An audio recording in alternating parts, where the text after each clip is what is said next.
This is a quick review for AP African American Studies, Unit 4. These are the 6 points that Unit 4 covers. We're looking at the period after the 1920s with that new Negro movement, and it takes you up to present day.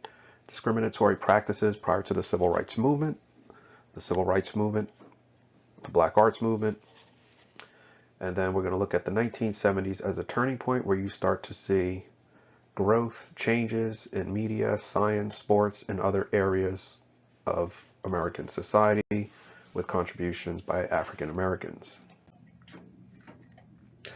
First item up is the Negritude movement and anti-colonialism.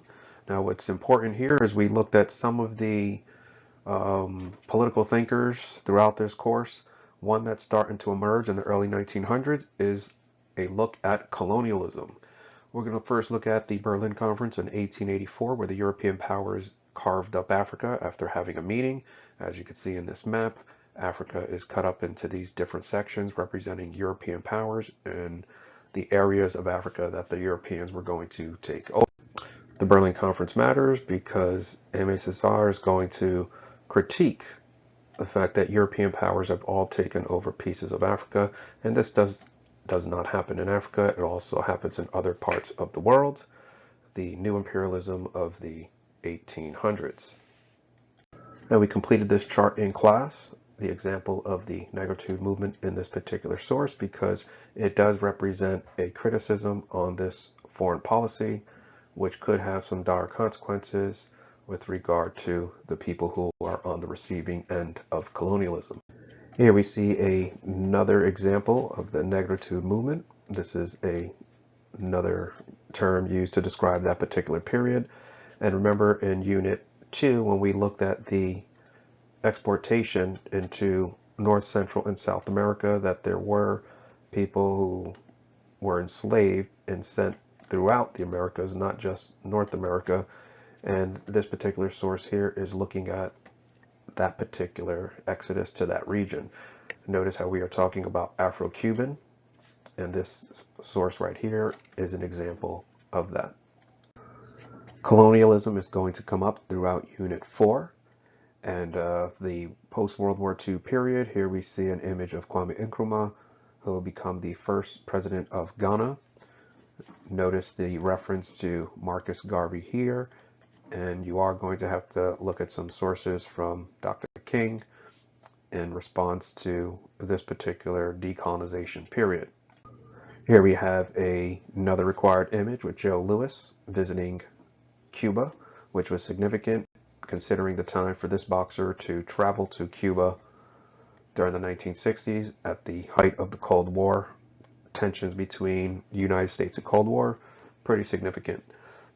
The unit then transitions to World War II. And for World War II, we're still dealing with segregation, another required image. The Tuskegee Airmen.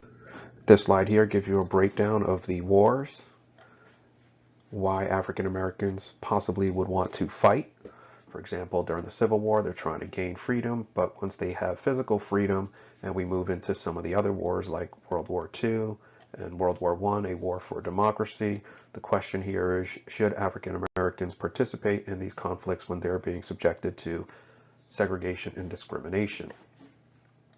This source shows two things. Number one, the contribution of women during war, as well as the role of African Americans. And in this source, we see the backlog of mail that is going to be sorted out by this particular military battalion.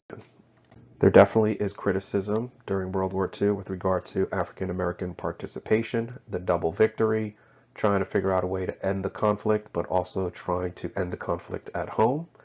As the GI Bill in World War II comes to an end, low mortgages, you're going to see suburban growth increase. And the question here is whether or not that suburban growth is going to reach Black Americans with a focus on veterans who had fought in World War II. This source here is about that double V campaign, and it's questioning the Black experience during World War II and hoping for victory not only during the war, bringing the conflict to an end, but also at home, hence the double V campaign. So at this point, you want to think about some of these questions that have been coming up throughout the course. What should be done to try to change the experience? Are you going to continue to ask the government? Keep in mind the difference between local, state, and federal. Economic change, education change. Should you participate in conflicts? All of these issues are going to come up in one form or another throughout this course.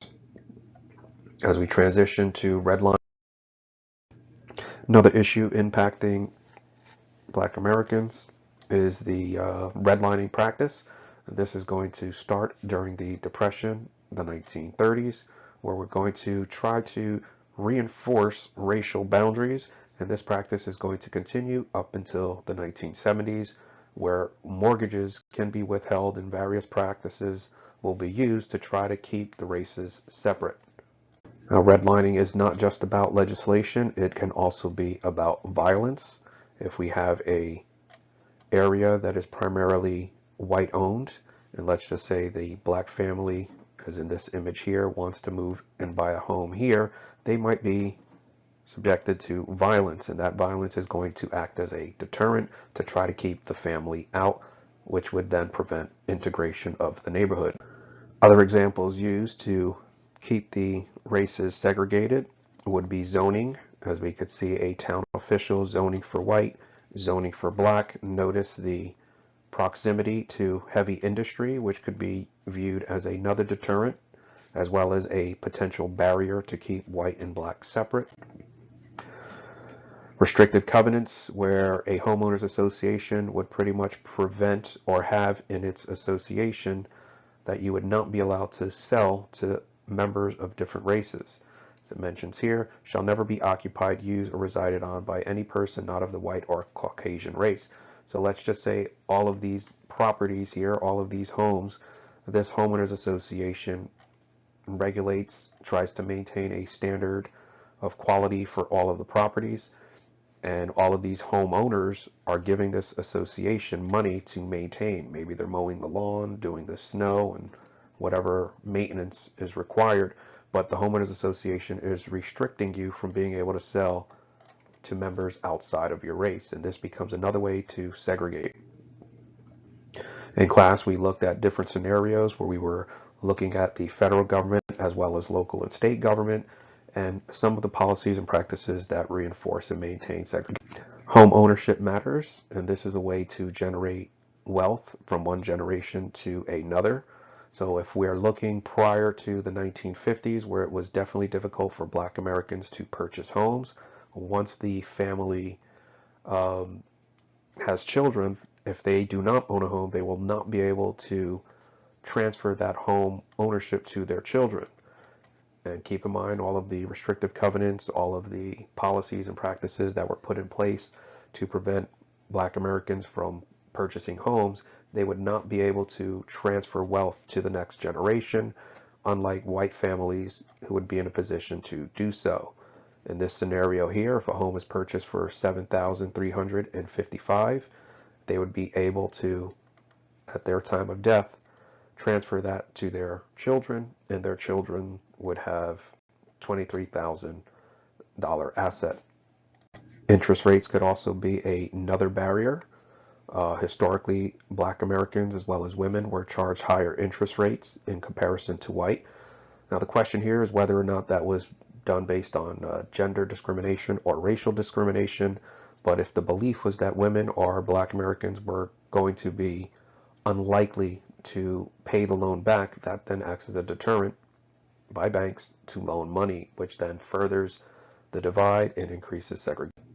One of the other sources that we looked at was from A Raisin in the Sun, where the mother is trying to move out of her area as a result of the poverty-stricken conditions experienced in the community.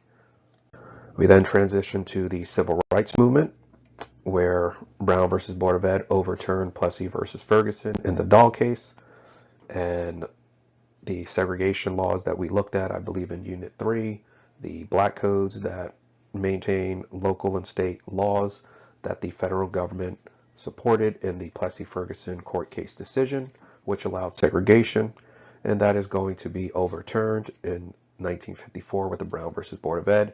Keep in mind that even though there is a Brown versus Board of Ed decision, that there is also Brown 2, which said that the governments of the South needed to do it with deliberate speed. Why? Because they figured out a loophole around Brown versus Board of Ed. Here, Brown versus Board of Ed is passed. They don't want to comply, so they argue that they're getting to it. It's going to take them time, which is why the federal government then passed Brown 2 to try to force legislation down the throat of those governments. So the federal government comes up with Brown 2. They argue that they can't do it because it's going to take time, and then Brown 2 says you have to do it immediately. We then looked at some of the documentary Eye on the Prize, which started with the murder of Emmett Till. We also looked at these events that are here and try to figure out what the local government, the federal government, and what the people were doing.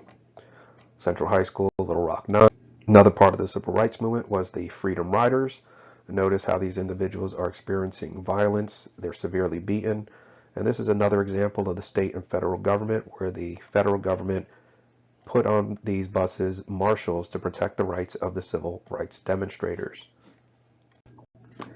The documentary also addressed the 16th Street Baptist Church bombing, a terrorist action committed by the KKK. And then we moved on to major civil rights organizations. The big four civil rights organizations, the NAACP, which challenged segregation in the courts, King's Organization, SCLC, CORE, responsible for the Freedom Rides, and then SNCC, Student Nonviolent Coordinating Committee. The big four civil rights organizations, King's SCLC, and in this particular required source, he's once again looking at the nonviolent approach. John Lewis, protesting segregated swimming pools. And then his piece here, which is trying to encourage people of the South to continue in their fight against discrimination. So as we look at the Unit 4 overview, we're primarily at this point looking at the civil rights movement. We looked at some of the discriminatory practices, as well as the Negritude movement coming right out of the 1920s.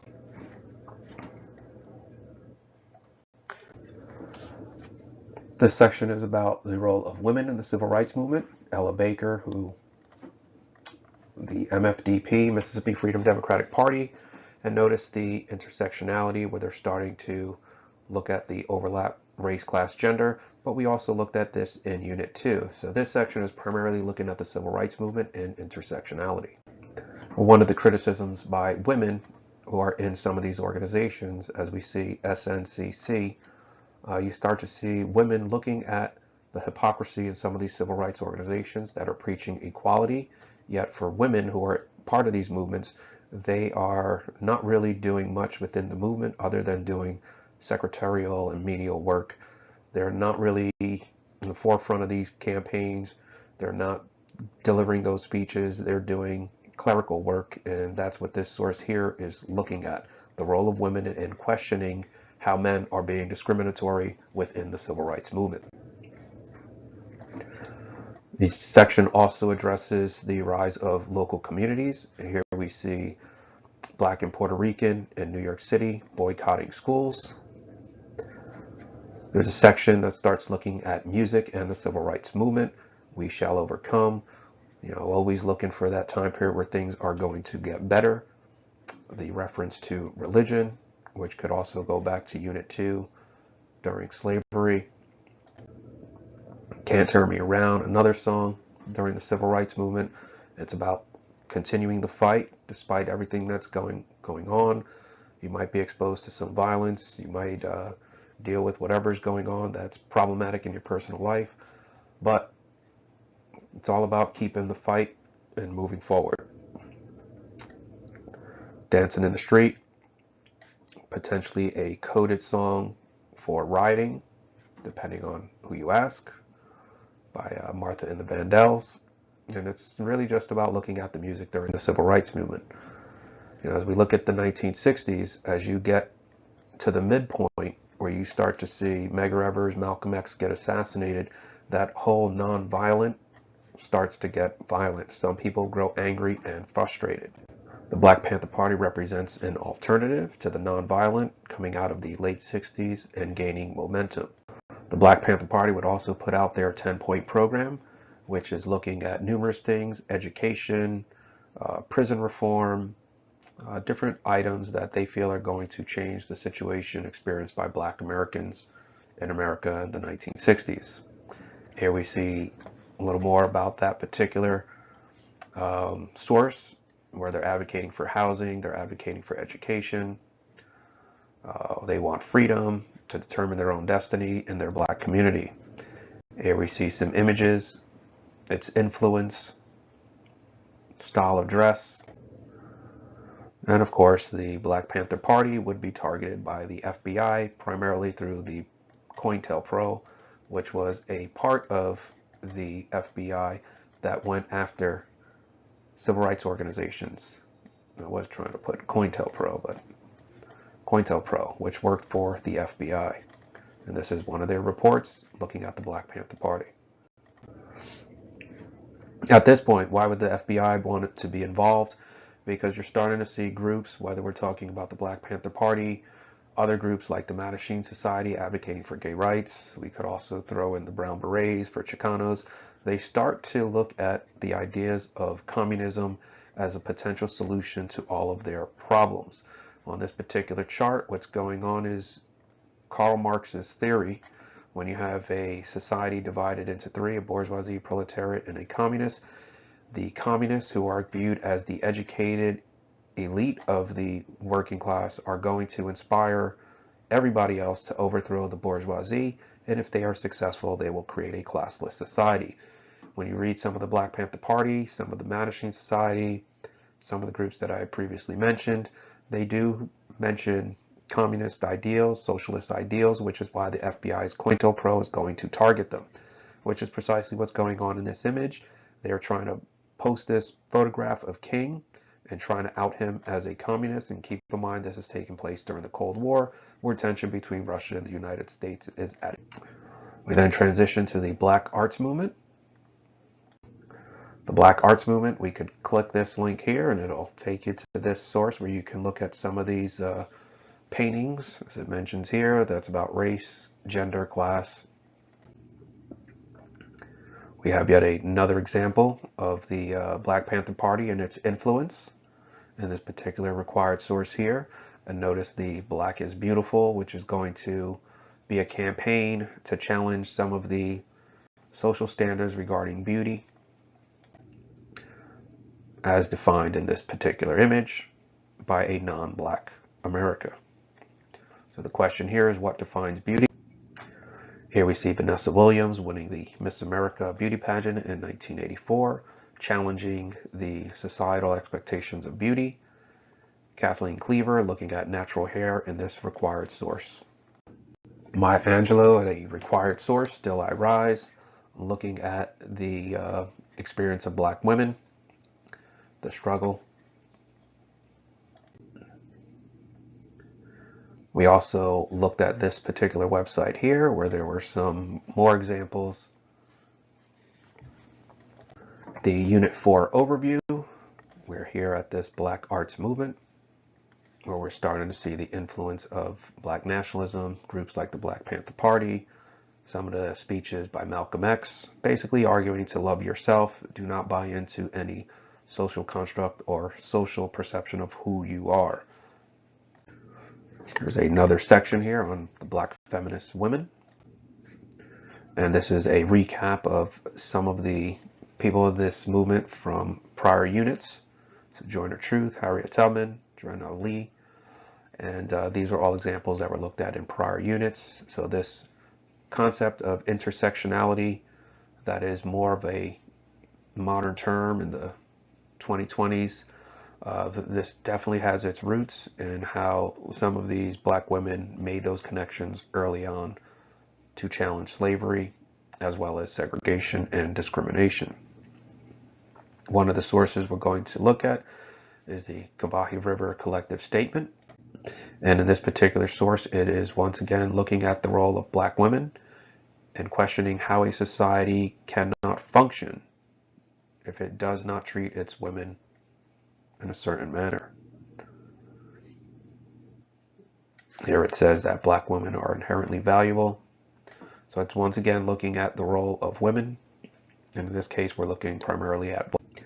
This is an outside source where the author is going to take intersectionality one step further and now is going to bring up sexual identity into the whole intersectionality concept. And the author begins with this scenario here where black, gay, working class patrons at a bar are harassed and beat up, yet no civil rights demonstrators want to come to their aid. And it's questioning what matters more, one's race or one's sexuality, for the 1980s when this piece was written.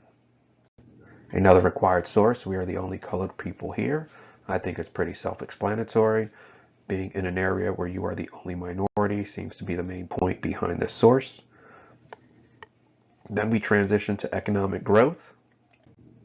And with this section here, we're once again back to the suburbs and the inner city, but the difference here is they want you to analyze sources, and the sources are going to address numerous issues like political gains, 14% of the electorate, the role of Colin Powell as a political leader in the 1990s going into the post 9/11 period, eventually leading up with President Barack Obama, and some of the political gains.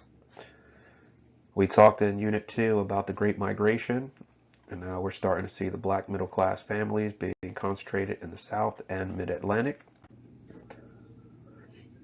Types of jobs. Once again, black population. This source looking at the black population. Also notice how they are talking about Hispanics, Afro-Cubans, an idea that has come up since Unit 1. The immigrant population, which actually takes us back to Unit 3, where we started to see migration from Central America to the Americas, moving primarily to Harlem. Then there's a section on the evolution of music, the music from the 1950s and how African influence would change. There's an emphasis on looking at hip-hop culture with primarily these three individuals, Kool Herc from Jamaica, who would come up with the concept of mixing the break. This required source, which is tracing the evolution of music in America, starting with African musical roots. This is a document titled Benign Neglect from the Nixon administration, which basically argued they're not going to get involved in the race problem, and areas like the South Bronx experience devastation. That devastation led to the rise of gangs, and in that environment is where these three individuals, Kool Herc, Flash, and Afrika Bambaataa, eventually started what eventually becomes known as hip-hop culture. Graffiti, the Quinones, Fab Five Freddy, graffiti artists, breakdancers. As we move to Unit 4, once again, the overview, the 1970s as a turning point, as you're starting to see the musical influence. Then we transition to Black life and media. This is something from Unit 3 as well, how they see us, and artists like James Van Der Zee from Unit 2 who work to challenge those stereotypes. And here we're going to see a series of entertainment sources, plays, TV shows that are going to challenge those perceptions. You may remember taking a look at Hollywood Shuffle, which was looking at the lack of representation in film, writing, directing, and limited roles in the 1980s. Blaxploitation films in the 1970s, and these give reinforcement to stereotypes, and that's why there were a series of shows that questioned some of the imagery. We may remember looking at the Jeffersons, episodes of Blackish, comedians who also talked about the black experience through their comedy, Moms Madly, Nipsey Russell. Soul Train, which was actually the black version of American Bandstand, because American Bandstand catered primarily to a white audience. And then Soul Train would come out. Don Cornelius would put the show out to try to do the same thing, but to a black audience. Here we have a play, Fences, and it's talking about the black experience. The black experience in science, NASA, sports, jockeys, as well as the Olympics with the Black Panther Party salute, Black Power salute. And it's all about influence. It's all about seeing African American participation, this going back to the 1800s, in boxing, the early 1900s. Required source. And in class, we looked at The Gift of Alvin White. That was from Unit 1, where we're looking at the two Americas that exist.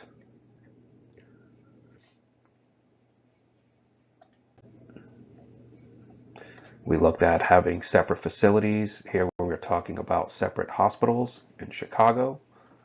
So we're going to have black hospitals, we're going to have white hospitals. Is that the route to go? As we look at this slide here with the first class of nurses, we also have to keep in mind the year when this is going on. These years are important because the segregation laws are restricting who can care for a member of the opposite race. And the last section, which deals with Afrofuturism. These two sources were selected because of the lack of black representation. The Jetsons, a cartoon, Star Wars, a very popular film that could potentially lead to a psychological understanding that you are not a part of the future. That is exactly what is being referenced in this particular source here. The first interracial kiss on the TV show Star Trek. Sun Ra, this trailer about this film that uses African imagery as well. And again, it's all about that influence of African American or African into American pop culture. Some other examples of Afrofuturism that we had looked at in class.